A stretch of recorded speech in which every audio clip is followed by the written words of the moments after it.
Hi, my name is Nam.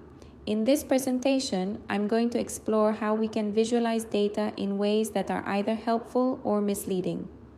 Using birth statistics from Japan, I created two different graphs, one that follows important ideas from Edward Tufte and one that doesn't.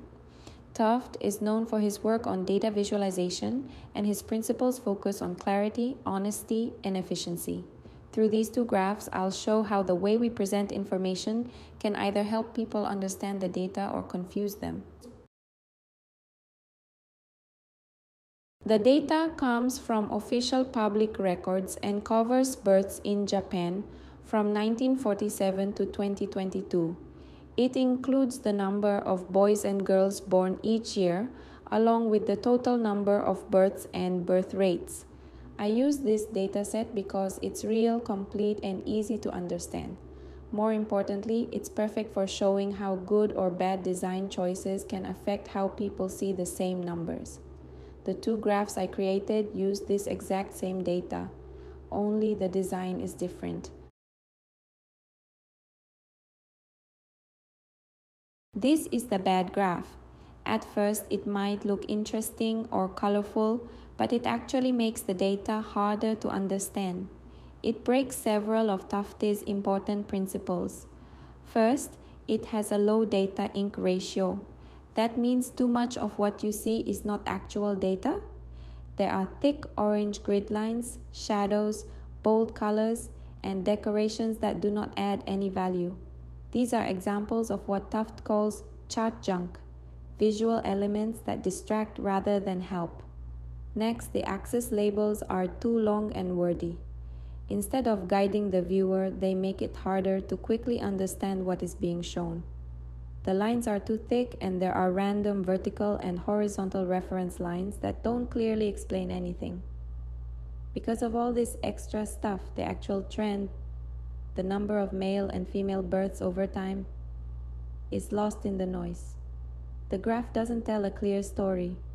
It also violates graphical integrity, which means it doesn't represent the data truthfully or simply. Tufte reminds us that a good graph should show the data, not decorate it. This graph does the opposite. Now let's look at the improved version. This graph uses the same data, but follows Tufte's principles to make it easier to read and more honest. First, it has a high data ink ratio. That means almost everything you see directly shows the data. There's no chart junk, no unnecessary grid lines, shadows, or decorations. Just two clean lines showing male and female births over time. The labels are short and clear, so it's easy to see what each axis represents. The lines are thin, the colors are simple, and the design doesn't get in the way of the message. This graph also keeps graphical integrity. It shows the trends truthfully, no exaggeration or confusion. You can clearly compare the number of births each year, and you can easily spot important changes over time. This is exactly what Tufte encourages. A good graph should let the data speak for itself. It should help the viewer think about the information and make comparisons.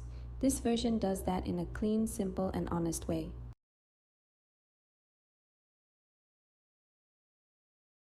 So in the end, this project shows how the same dataset can tell two very different stories depending on how it's visualized.